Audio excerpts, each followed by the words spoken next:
finally kind of a cheese, well, not really a cheese, but finally something works out for strength builds in this game. There's so many ways around bosses if you have dexterity, or you can parry, or you're good at dodging.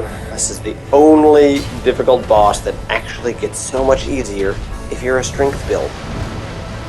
Thank God for it. Alright, tip number 1. Look, if you're terrible at this game, follow me. I'm horrible at this game. I can never dodge this thing completely, so I dodge into it because it, you know, for some reason, seems to mitigate the damage. Not completely get rid of it, but mitigate it. So dodge forward into it. That one you always want to dodge through to the right.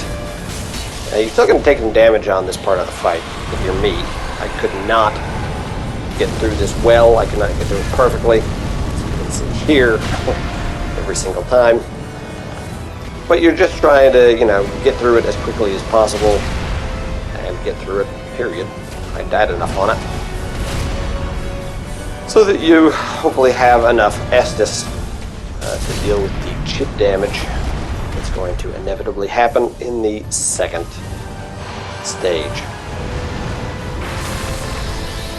Dodging this is not really a problem.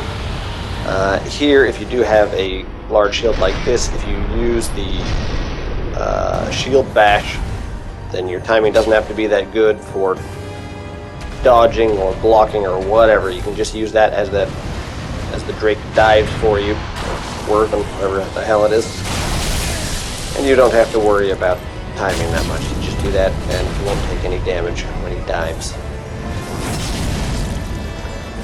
If you don't get him finished all the way here, remember you can do damage to the legs. It's not recommended, but you can. So if you only have to, you know, hit 1 or 2 times to kill him, go for the legs. And here comes the easy part. Look, you can block it. You can block it. You can't block it. And that one has lots of tracking. But with this strategy, you're not going to have to deal with it. Maybe more than once. Get close to him. Get close to him and he's never going to do it again. Every time he does one of these, go up and get close to him again. Get behind you, he creates some distance. Go get close to him again. Always stay close to him and always start strafing around him. And I've always found that in Dark Souls 3, the direction that you strafe doesn't really matter that much. You always want to look for these attacks. It's a great time to Estus. It's a great time to get hits in. Figuring out when to Estus is really one of the most important things for Dark Souls 3 bosses, in my opinion.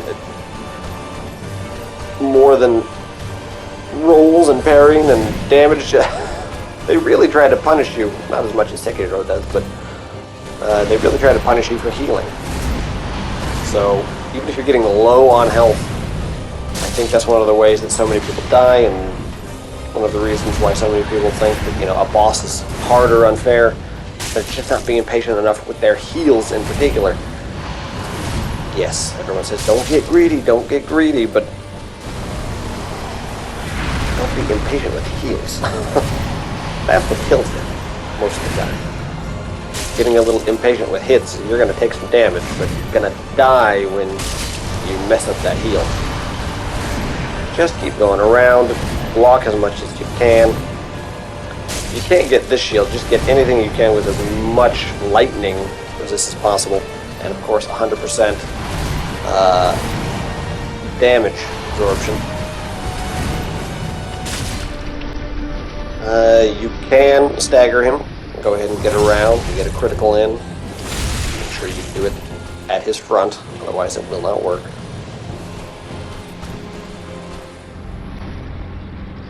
Here, if he's gonna do one of these, just get behind him, get some damage in. If he decides to call down the lightning, just block it. Yeah, you're gonna lose your stamina. Who cares? Just block it. He does that, block it. Get away from you, lose the distance. He does this, move around and block. yeah, you're going to take lots of chip damage. Quite a bit. But as long as you didn't lose all of your Estus in the fight with the Werven, then you're going to be good to go. His big, attack where he impales you, you're just not going to have to deal with it.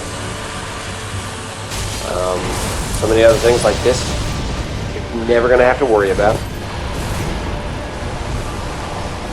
I'm so glad that, one of these bosses that a lot of people have said is one of the hardest in the Dark Souls series. I recently saw a post, some guy said that he had been trying for 5 years and finally had to do like the bow cheese on this boss. And you don't need to if you've got a strength build. I really think that they have tried to punish people who have strength builds for a lot of this game, except for with this boss. It's like a gift to us, finally. And I really enjoyed this boss because of it. Finally, my strategy pays off. My horrible skill and not being able to parry or dodge or anything didn't matter for once. And just rinse and repeat. Keep circling around, keep strafing, get damage in when you can. 1-2 hits, dude'll be dead. Love it. God bless these strength builds, they're so much fun. Hopefully they're viable in Elden Ring. We'll see. Good luck.